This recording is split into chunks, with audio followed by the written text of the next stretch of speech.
আজকে এত সুন্দর বেল মাখাটা করে আমাকে নষ্ট করতে হলো, শেষে জল দিয়ে সম্পূর্ণটা ফেলে দিতে হলো। তো চলো প্রথম থেকে শুরু করি। এই যে এটা হলো আমাদের বেল গাছ, আর এখান থেকে এই বেলগুলো পড়েছিল। অনেক দিন ধরে অপেক্ষা করেছিলাম কবে বেল পাকবে, তো যেহেতু এই মাসে বেল পাকে, তো ফাইনালি আমার অপেক্ষার অবসান ঘটে গেল। আর দেখতেই তো পাচ্ছ কত সুন্দর বেল গাছটা থেকে বেল পড়ে গেছে। আর আজকে চলো এখন বেল মাখা করব। তো এখানে আমি অনেক কিছু নিয়ে নিয়েছি, বেশি কিছু না, তবে বেল মাখাতে অনেক কিছু দেওয়া যায়। আমার কাছে লেবুর পাতা কিংবা যে তেঁতুল ওসব ছিল না, তো কী আর করবো, এগুলো দিয়ে মাখা করতে হবে। আর দেখতে তো পেলে বাইরেটা সম্পূর্ণ পাকা করা এবং মেন রোড, তো বেল পড়লেই না পাকার মধ্যে পড়ে যায় আর গিয়ে ফেটে যায়, যেহেতু বেলটা অনেক সুন্দরভাবে পেকে গেছে। তো চলো এটাকে এখন বের করে নিয়ে পাকা করব। তোমাদের দেখে কার কার জিভে জল আসতেছে কমেন্টে একটু জানিও।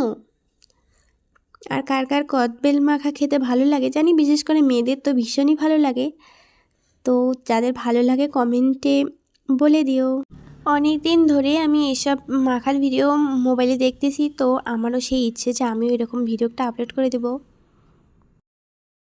সবারই দেখি কত সুন্দর করে মাখা করে, অনেকভাবেই মাখা করে, তো আমি সম্পূর্ণ বেলের সেটাকে বার করে নিয়ে একদম মাখা করতেছি।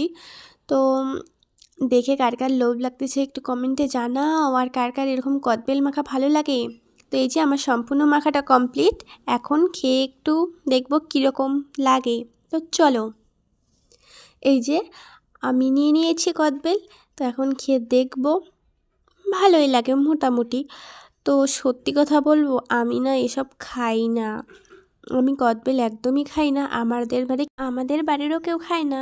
আর তার মধ্যে আমার কয়েকদিন ধরে শরীরটা একটু খারাপ, সেদিনের আগের ভিডিওতে বলে দিয়েছিলাম আমার জ্বর। আর দেখতেই পাচ্ছ ওখানে দুইটা বেল, মানে একটা ঠাকুর ঘরে রাখা আছে ভোলানাথের কাছে, আর দুটো ছিল বাইরে, তো আমি একটা মাখা করেছি আর শেষে এটাকে নষ্ট করতে হলো এভাবে। টাটা, ভালো লাগলে লাইক